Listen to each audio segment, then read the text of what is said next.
Welcome back, everybody, for another deep dive. Today we're taking a look at Atomic Habits by James Clear. Oh, yeah, a classic. Yeah.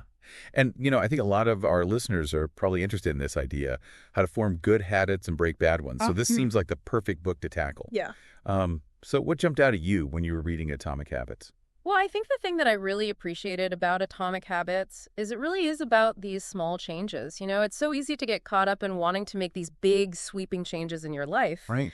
and, set these enormous goals, and then you get discouraged when you don't reach them immediately. Oh, yeah. So this whole approach of Atomic Habits is really focusing on those tiny changes, those little 1% improvements Right. that you can make every day. So it's more about like a slow and steady kind of wins the race type of approach. Exactly. It's the consistency that really makes the difference over time. So how do these 4 laws of behavior change fit into that then? Well, the 4 laws really provide a framework for understanding how habits are formed, and more importantly, how you can use that to your advantage Okay. to actually build habits that you want to have. So let's break those down one by one. The first one is make it obvious. What does that mean? So making it obvious is really about the cues in your environment. Yeah. Our brains are constantly bombarded with information, and they rely on these automatic responses to familiar cues. Right. So if you can make the cue for your desired habit super visible, you're basically priming your brain to kickstart that behavior. So is it almost like you're trying to trick your brain a little bit? In a way, yeah. I mean, you're basically taking advantage of the way your brain already works. Okay. You know. That makes sense. Think about it like leaving your running shoes right by the door. Oh, yeah. Good example. If they're staring you in the face every time you leave the house. You're more likely to actually go for a run. Exactly. It's that visual reminder. Yep. Okay. So make it obvious. Got it. What about make it attractive? So this one really taps into the brain's reward system. Dopamine. Yes, dopamine. Yeah. Exactly. We are naturally drawn to things that we enjoy, things that make us feel good. Right. So if you can connect a new habit with something that you already find enjoyable, it becomes way more appealing, Okay. and you are more likely to actually stick with it. So can you give me an example of how that might work in real life? Sure. Let's say you're trying to make exercise a regular habit. Oh, the struggle is real. Right. I mean, a lot of people, I think, struggle with this. Right. But instead of forcing yourself to power through a workout that you just dread, Right. try pairing it with something you genuinely enjoy, like listening to a favorite podcast or putting on a playlist that gets you pumped up. I could see that working. Yeah. And over time, your brain will start to associate exercise with that positive feeling that you get from listening to your podcast or from the music that you love. So it becomes less about the workout itself. Right. And more about the enjoyable thing that you're doing at the same time. Exactly. And that's what makes it so much more likely that you'll actually stick with it. Yeah, that makes sense. All right, so we have make it obvious, make it attractive. What is the third law? Make it easy. Make it easy. That sounds simple enough. Right. It sounds simple, but it's where I think a lot of people get tripped up. Oh, okay. How so? Because they try to do too much too soon. Yeah. They have these grand ambitions. I'm going to go to the gym for 2 hours every day starting tomorrow. Exactly. Or I'm going to write a novel in a month, those kinds of things. Right. But Clear's approach is all about reducing friction, Oh, okay. making it as easy as possible to get started. He talks about this concept of minimum viable effort, Okay. which is basically breaking down the habit into its smallest, most manageable step. So instead of trying to write a whole novel in a month. You might commit to writing 1 page a day, Okay. or even just 1 paragraph. Yeah, that seems much more doable. Right. It's about those small wins that build momentum. Yeah, it's like you're lowering the bar so it's easier to step over. Exactly. Okay, so make it easy. I like that. And what about the final law? The 4th law is make it satisfying. Make it satisfying. And this one is all about reinforcement. Okay.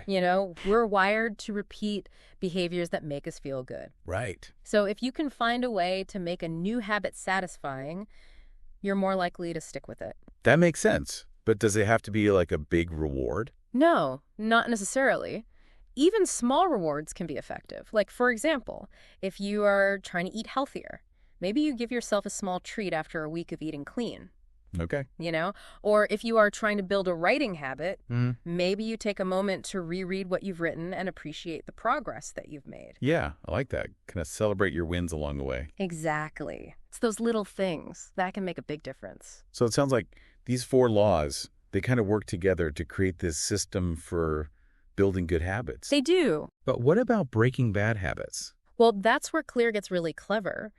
He suggests simply inverting the 4 laws. Inverting them. Yeah, so to break a bad habit, you make it invisible, unattractive, difficult, and unsatisfying. Oh, I see. Okay. So can you give me an example of that? Sure. Let's say you want to spend less time scrolling on social media. Ooh, that's a good one. I think we could all relate to that. Right. So to make it invisible, you might delete the apps from our phone. Oh, that's a bold move. It is. Yeah. But it's effective. Okay. To make it unattractive, you might unfollow accounts that trigger, negative emotions. Right. And to make it difficult, you might put your phone in another room or use an app blocker. Okay. And to make it unsatisfying, you might replace that time with something more fulfilling. So it's almost like you're flipping the script on your bad habits. Exactly. You're basically using the same principles, but in reverse. That's so interesting. I really like that idea. Yeah. So we've talked about these 4 laws, but there's so much more to atomic habits. Right. And one of the things that Claire talks about is this idea of the power of compounding. Yeah. So can you tell me a little bit more about that? Yeah, so think about compound interest. Okay. You know how small amounts of money consistently invested over time? They can grow exponentially. Exactly. And Clear argues that the same principle applies to habits. Okay. Small changes consistently applied lead to remarkable results over time. So even those tiny, seemingly insignificant actions Yeah. can have a big impact. Exactly. It's not about trying to make these huge leaps. Right. It's about those small 1% improvements that you make every single day. That's where the magic really happens. Oh, exactly. So it's almost like that snowball effect. Yeah. It starts small, but then as it rolls along, it gathers more and more momentum. Exactly. I like that analogy. Yeah. It makes it really clear how important consistency is. It is. Okay. So we've got the power of compounding. What else is there? Well, there is another really interesting concept that he talks about, which is identity-based habits. Identity-based habits. What is that? So this is the idea that instead of focusing on what you want to achieve, you should focus on who you want to become. So instead of setting a goal to run a marathon, Right. I might focus on becoming a runner. Exactly. Okay. And why is that important? Well, because it shifts your mindset. Okay. When you identify as a runner, you're more likely to make choices. That support that identity. Exactly. It becomes less about checking off tasks and more about embodying those qualities. You know of the person that you want to be. So it's almost like you're creating this new version of yourself. Right. One small habit at a time. One small habit at a time. And as those habits become ingrained, you know that new identity starts to feel more and more real. It's a really powerful idea. So it sounds like we've got these 4 laws of behavior change. Mm-hmm. We've got the power of compounding. Right. We've got identity-based habits. Right. And those are really the core principles of atomic habits. Yeah. Is that right? Okay. So what are some of the practical tips that Clear offers for actually putting these principles into action? Well, one of the most useful techniques that he talks about is habit stacking. Habit stacking. What is that? So habit stacking is basically leveraging the power of your existing habits to build new ones. Okay. So the idea is to attach a new habit to an existing routine. I see. So for example, if you want to start meditating every morning, Okay. you might stack that habit onto something you already do consistently, like brushing your teeth. So after I brush my teeth, I meditate. Exactly. Okay. And by linking the new habit to something that you already do automatically, Right. you're basically piggybacking on your brain's autopilot mode. Yeah, that's a good way to put it. It makes it so much easier to remember and stick with it. Right. Just like you're hacking your own brain. And another interesting thing he talks about is this idea of environment design. Okay. We talked about how our environment can influence our habits. Well, Clear takes it a step further and says that we can actually design our environment to make it easier to stick to good habits. Okay, how so? So, for example, if you're trying to eat healthier, Yeah.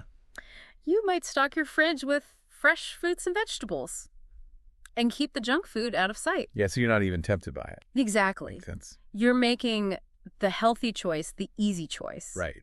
And you can apply this principle to any area of your life. I like that. Yeah. It's almost like you're creating this blueprint for your success. Exactly. And then obviously the same principle applies to breaking bad habits. Right. If you want to watch less TV, you might put the remote in a drawer. Oh, yeah. Or unplug the TV altogether. Make it harder to access. Exactly. Yeah. You're making it more difficult to indulge in those bad habits. So it's really about setting yourself up for success. Yes. I really appreciate all these practical tips. Yeah. It makes this whole idea of atomic habits feel so much more actionable. It is, you know? Yeah. It's all about those small changes that add up over time. I love that. It's so empowering. It really makes you feel like anyone can make positive changes. Anyone can. So we've talked about a lot today. Yeah. We've covered the 4 laws of behavior change, Right. the power of compounding identity-based habits, habit stacking, environment design. Yeah. It's a lot. It is a lot, but it's also really exciting. Right. It feels like we've only just scratched the surface of what Atomic Habits has to offer. We have. So I'm really curious to hear more. What else did you learn from the book? Well, one of the things that really resonated with me is that change doesn't have to be overwhelming. Okay. You know, you don't have to completely overhaul your life overnight. It's about those small, consistent efforts that ultimately make the biggest difference. Yeah, I think that's such a relief. It is. Because so often we get caught up in the idea that we need to make these radical changes to see results. And that's what leads to burnout, you know, and people just giving up. Right. So Clear's approach is more about embracing that slow and steady progress. It is. It's about focusing on the process and finding joy in the journey. Yeah, and he also emphasizes that it's not about achieving some unattainable perfection. It's about striving for consistency. Right. We're all human. We're going to slip up from time to time. And he has this great analogy. He compares building habits to flying a plane. Oh, You know, you don't have to be perfectly on course at all times. You just need to make small adjustments to keep heading in the right direction. Yeah, that takes the pressure off. It reminds us that it's okay to make mistakes. Yeah. What matters is that we keep moving forward. Exactly. And progress isn't always linear. Right. You know, there will be times when you hit a plateau or even take a step back. Sure. But as long as you keep that big picture in mind, you know, Yeah. keep making those small, consistent efforts, you'll eventually reach your destination. So it's really about shifting that focus from the outcome to the process It is. and about finding that joy in the journey. Yeah. And that brings us back to the power of those identity-based habits. Right. You know? Because if we can focus on becoming the kind of person who embodies the habits that we desire, the results will naturally follow. They will. I love that. Yeah. So it's not about forcing yourself to do things you don't enjoy. Right. It's about aligning your actions with your aspirations Right. and trusting that those small changes will compound into something truly extraordinary. Absolutely. This has been such an eye-opening conversation. I feel like I'm already starting to rethink how I approach my own goals. I'm glad to hear that. You know, maybe instead of setting these huge, daunting goals, Yeah. I should break them down into smaller, more manageable steps. I think that's a great insight. Oh. You know, it's about finding those small wins that keep you motivated Yeah. and that build momentum. And it's about embracing the journey, Yeah, you know, not just focusing on the destination. absolutely. I love that.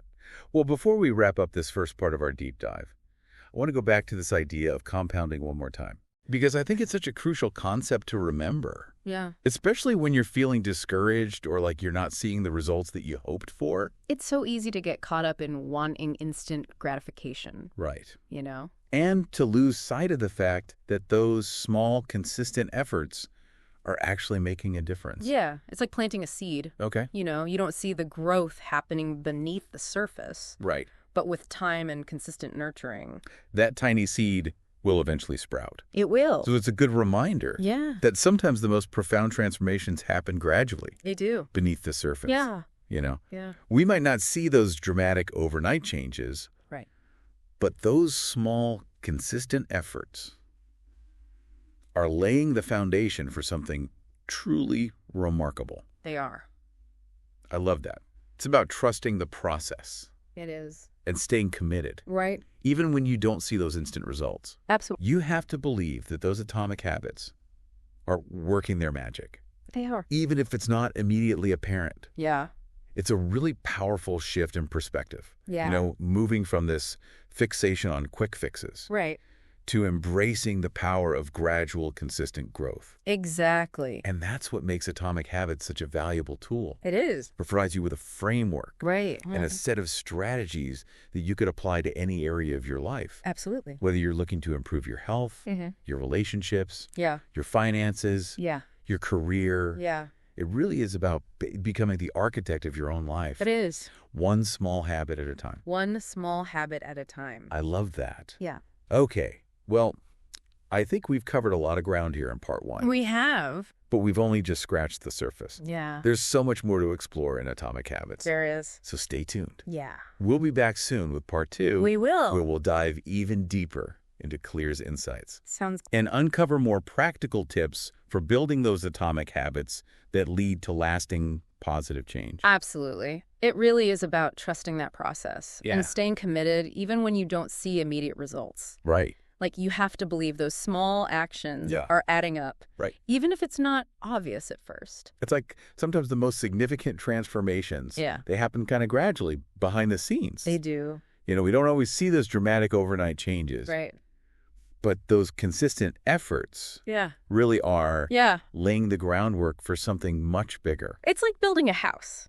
Oh, yeah. You don't just see the finished product right away. Right. There's a lot of work. Foundation. Yeah. The foundation, the All framing. the stuff you don't see. Exactly. And it takes time. But eventually, Yeah. it all comes together. And you have this amazing structure that's Yeah. built to last. So with habits, Yeah. it's kind of the same thing. It is. It's about trusting that those small, consistent actions Right. are creating something really solid.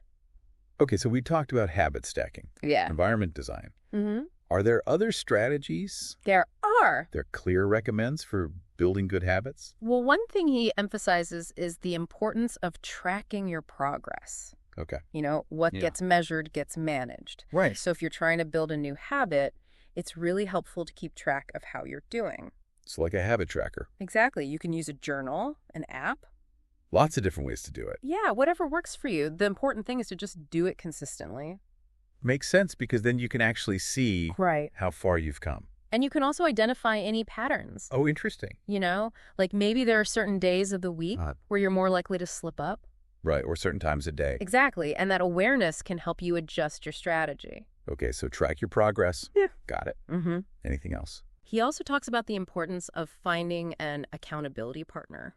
Oh, yeah, that's a good one. Yeah, having someone to support you and hold you accountable. Can make a big difference. It can be a friend, a family member, a coach. Or even like an online community. Right. The key is to find someone who understands your goals Right. and is willing to help you stay on track. Because it's so easy to get discouraged It is. when you're doing it alone. Yeah, but when you have someone to share the journey with, Yeah. it makes it so much easier. It's like having a cheerleader in your corner. Exactly. Someone to celebrate your wins with. Mm-hmm. And someone to help you get back on track when you stumble. Because let's be real, we're all going to stumble at some point. No, absolutely. Nobody's perfect. Right. It's not about being perfect. It's about Progress. progress. Exactly. And having that support system in place Yeah. can make all the difference. So track your progress. Find an accountability partner. Mm-hmm. Any other golden nuggets from Atomic Habits? Oh, one thing that I found really interesting Okay. was Clear's emphasis on the importance of starting small. Oh, yeah, that's crucial. It goes back to that idea of Minimum viable effort. minimum viable effort. Yeah, You know, it's so much easier to build momentum right. when you're not trying to do too much too soon. Yeah. It's like that saying, What is it? how do you eat an elephant? One bite at a time. Exactly. I like that. So instead of trying to make these massive changes all at once, Yeah. break it down. Into smaller chunks. Yeah, make it feel less daunting. Right. And then those small wins, Mm. they start to add up. They do, and they create this positive feedback loop. Where you're like, oh, I can do this. Exactly. And then you're more motivated to keep going. And the more you succeed, Yeah. the more confident you become. And the more likely you are to stick with it. Exactly. It's a beautiful cycle. I love that. And I Yeah. think that's something that we can all apply Absolutely. to any area of our lives. Whether it's health, fitness, relationships, Work anything. anything, start small. Yeah. Celebrate those wins. And trust the process. Trust the process. I love it. Yeah. All right. So what else is there to know about Atomic Habits? It really is about shifting your perspective, from chasing those quick fixes Yeah. to really embracing the power of these small, consistent actions. Right. It's a much more sustainable approach, I like that. and it's more fulfilling in the long run. Well, and I think one of the things that Atomic Habits really highlights is that we all have the power Yeah, to change. we do. It's not about luck. Yeah. It's not about genetics. It's about making those choices. It is. Every single day. Yeah, and I think sometimes we forget that. Yeah, we do. We get so caught up in our circumstances Right. that we lose sight of the fact that we actually have a lot more control than we think. Atomic Habits really reminds us of that. It does. You know, it empowers us to take ownership of our lives. Right, and to create the future that we want. Exactly. Not the future that we just kind of fall into. Right. It's about being intentional. It is. About designing your life instead of just letting life happen to you. Well, and that's what I love about this book. Yeah. Is that it gives you the tools to actually do that. It does. It's not just about theory. No, it's very practical. It is. You know, there are so many actionable strategies in there. Right, that you can start implementing right away. Today. So if you are listening to this and you're feeling inspired, I encourage you to pick up a copy of Atomic Habits. Yeah, it's a great read. And start putting these principles into practice. You won't regret it. You won't regret it. I love that. Yeah. All right, well, I think that brings us to the end I think so. of our deep dive into Atomic Habits. Yeah. This has been such a fascinating conversation. Yes. I've learned so much. Me too. And I hope our listeners have too. I hope so. So thank you so much for joining us. It's been a pleasure. And we'll see you next time for another deep dive. Sounds good.